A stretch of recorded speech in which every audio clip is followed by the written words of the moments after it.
वो सब किस्सा मैंने सुनने के बाद में मेरे ध्यान में आया, मेरे साथ में जो साइकेट्रिस्ट थे हमारे सबके ध्यान में आया। अब सवाल था इस लड़की के समस्या को सुलझाना। मैंने उसको आश्वस्त किया कि ठीक है, तुम्हारी समस्या ध्यान में आई, तुम्हारा पति होकर भी तुमको नहीं मिलता है, और दूसरा सास तुमको बहुत तकलीफ देती है। दोनों समस्याओं से कैसे तुम्हें छुटकारा मिले हम देखते हैं, लेकिन इसके बाद में कभी शरीर में भूत नहीं लाने का। अगर तू भूत लाने का नाटक करेगी तो फिर हम जैसा बुरा कोई नहीं। उसने कबूल किया, उसके पति को बुलाया गया। अब पति पढ़ा लिखा था, मैट्रिक हुआ था, उसके साथ में उसने कॉलेज भी ज्वाइन किया था, लेकिन आगे पढ़ा नहीं। लेकिन खेती बहुत अच्छे ढंग से करता था।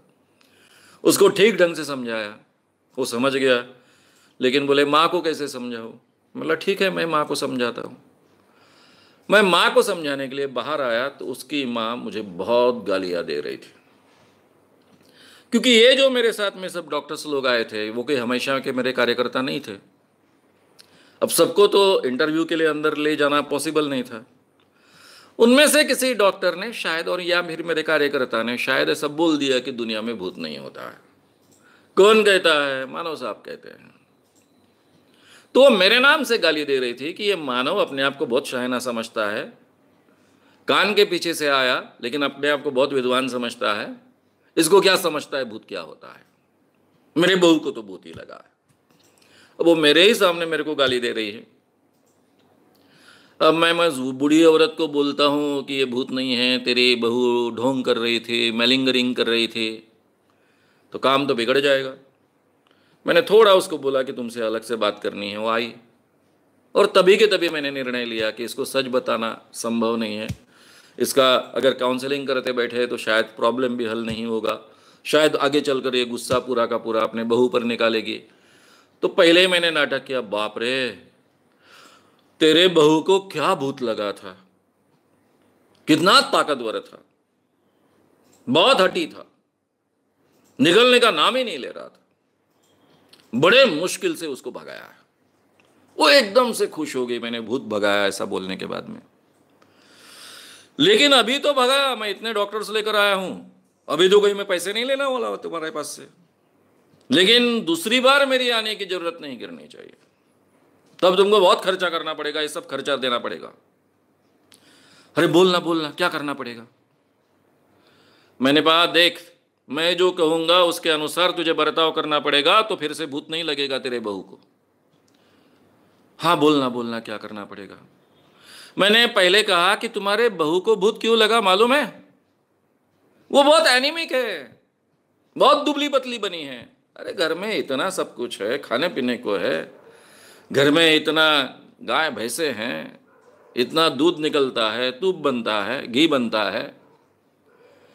तुमने ठीक ढंग से उसको खाना पिलाना चाहिए, रोज उसके खाने में घी होना चाहिए, अच्छा खाना होना चाहिए, वक्त पर उसको खाना मिलना चाहिए। ऐसा है क्या? ऐसा है क्या? फिर भूत नहीं लगेगा? मतलब नहीं लगेगा। जब सशक्त स्त्री होती है तो उसको नहीं पकड़ता है भूत।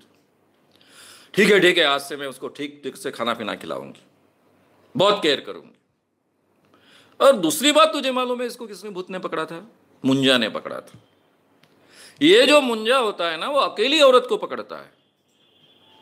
इसलिए तेरे बहू को आज के बाद में कभी अकेली नहीं रहने देना, हमेशा उसके साथ में कोई पुरुष रखना। मैं बोल चुका था पुरुष रखना है, लेकिन वो ऐसा है क्या? ठीक है, मैं रात दिन उसके साथ रहती हूं। अरे भाई, सास ने रहकर कैसा प्रॉब्लम हल होगा? मैंने कहा तू रहने से नहीं होता है, क्योंकि तुमको नहीं डरता है वो मुंजा, वो केवल पुरुष को डरता है। ऐसा है? अब तो वो बोल नहीं सकती थी कि मैं किसी नौकर को साथ में रखूंगी रात दिन अपने बहू के साथ में। नेचुरली उसको बोलना पड़ा कि ठीक है, मेरे बेटे को कहती हूं कि रात दिन बहू के साथ में तू रहे। तभी के तभी हमारे सामने उसने अपने दीवान जी को, यानी मैनेजर को, ऑर्डर दे दी कि इनकी रूम अलग से बनाओ, और उसके बाद में वो प्रॉब्लम हल हो गया।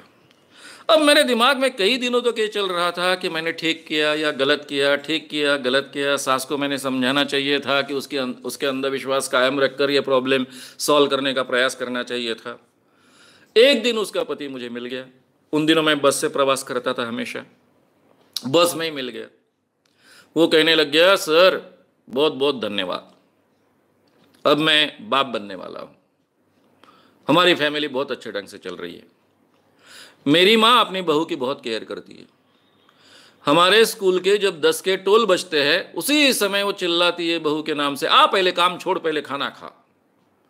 वक्त पर खाना खिलाती है, सब कुछ करती है। आजकल हमको बहुत प्राइवेट समय भी मिलता है। मैं बाप बनने वाला हूँ, सर आपने घर में आकर बहुत अच्छा काम किया। तो मित्रों, इस ढंग से ये समस्या वहाँ की तो हमने छुड़वा दी। नेचुरली गांव वालों को हमको सब समझाना पड़ा। फिर कुछ दिनों बाद में वहाँ जाहिर प्रोग्राम भी किया। तब मुझे डर था कि ये सासू चिढ़ेगी, भूत नहीं होता सुनने के बाद में। वो थी कि नहीं ये भी पता नहीं चला मुझे, लेकिन उसमें से कोई प्रॉब्लम क्रिएट नहीं हुआ। गांव में 4 स्त्रियों के शरीर में भूत आता था, चारों की चारों मैलिंगरिंग करती थी। अगर आपको ये वीडियो पसंद आया हो तो उसे ज़रूर लाइक करें, लोगों में ये अवेयरनेस फैलाने में हमारी मदद करें। वीडियो को ज़रूर शेयर भी करें। तो हमारे YouTube चैनल शाम मानो को विज़िट करें। ऐसे सारे वीडियोस का आनंद लेने के लिए हमारे चैनल को सब्सक्राइब करें। उसके लिए सब्सक्राइब बटन दबाएं। नए वीडियोस का नोटिफिकेशन पाने के लिए बेल आइकन दबाएं।